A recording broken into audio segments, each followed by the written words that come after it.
Salam semua jemaat yang dikasihi di dalam nama Tuhan kita Yesus Kristus.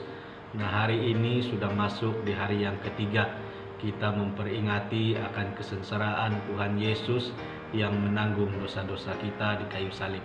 Nah, saya mengajak saudara untuk membuka Alkitab kita bersama-sama di dalam Injil Yohanes di pasal yang ke-18 di ayat yang ke-28 sehingga di ayat yang ke-38e. Nah, di dalam Injil Yohanes di pasal yang ke-18 di ayat yang ke-28 sehingga di ayat yang ke-38e. Tapi walau bagaimanapun saya hanya akan membaca daripada ayat yang ke-29 sehingga di ayat yang ke-31, dan saudara-saudari boleh membaca sehingga di ayat yang ke-38e. Nah, di ayat yang ke-29, oleh itu Pilatus keluar untuk menjumpai mereka. Dia bertanya, "Apakah tuduhan kamu terhadap orang ini?" Mereka menjawab, "Kami tidak akan membawa dia menghadap Tuan jika dia tidak bersalah." Pilatus berkata kepada mereka, "Ambillah dia dan adililah dia menurut hukum kamu sendiri." Nah, saudara-saudari yang dikasihi di dalam nama Tuhan Yesus, setelah Yesus dihadapkan di mahkamah agama, kini mereka membawa Yesus di hadapan Pilatus. Nah, oleh karena mereka mempunyai tekad untuk supaya Yesus dihukum mati, mereka membawa Yesus di hadapan Pilatus. Nah, oleh karena mahkamah agama ketika itu tidak berhak dan tidak mempunyai kuasa untuk menjatuhkan hukuman mati terhadap seseorang, nah, kecuali Pilatus. Nah, ketika itu Pilatus adalah seorang wali negeri. Nah, setelah itu Pilatus pun mulai menyoal Yesus. Ternyata Pilatus sendiri tidak menjumpai kesalahan Yesus sehingga menyebabkan Yesus itu dihukum mati. Akan tetapi oleh karena desakan orang ramai yang mahu Yesus itu dihukum, akhirnya ini merubah pendirian Pilatus. Oleh karena Pilatus juga takut hal ini akan menjadi besar, lalu hal ini mengancam kedudukan, mengancam pangkatnya sebagai seorang wali negeri ketika itu. Nah, sementara itu para ketua imam, para imam dan para ahli-ahli Taurat juga mereka sangat berusaha supaya Yesus dihukum mati, sehingga kan mereka telah menempatkan beberapa orang sebagai saksi palsu.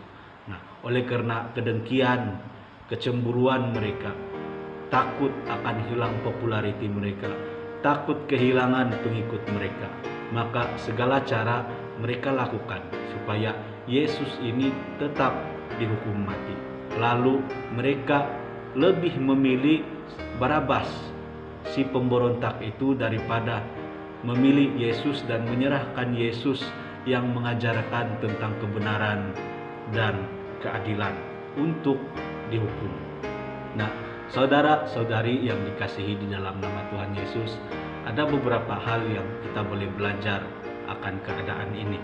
Nah, siapapun kita, apapun status kedudukan kita, baik di dalam masyarakat, di tempat kerja, maupun di dalam keluarga, maupun di dalam pelayanan kita, supaya kita itu bertindak ataupun mengambil sesuatu keputusan itu tidak hanya memandang kepentingan kita sendiri ataupun memuaskan kepentingan kita sendiri, ataupun di dalam perkumpulan kita juga seperti itu. Kita tidak mengambil sesuatu langkah, sesuatu tindakan yang hanya menguntungkan perkumpulan ini ataupun ke perkumpulan itu, tetapi sebagai anak-anak Tuhan yang sudah ditebus oleh Tuhan di kayu salib, biarlah segala tindakan yang kita ambil, segala apapun yang kita lakukan itu adalah untuk kepentingan kita bersama. Nah, itu adalah untuk kepentingan kita bersama, untuk membawa damai, kemakmuran, keharmonian dan keadilan kita bersama-sama. Kiranya firman Tuhan memberkati kita semua. Mari kita berdoa. Tuhan Allah Bapa kami, Tuhan kami Yesus Kristus, sebentar tadi Tuhan kami telah belajar dan kami telah merenungkan firman Tuhan. Tuhan ajarilah kami anak-anak Tuhan supaya kami terus menjadi anak-anak Tuhan yang menjadi pelaku firman Tuhan. Kami berdoa di dalam nama Tuhan kami Yesus Kristus. Amin.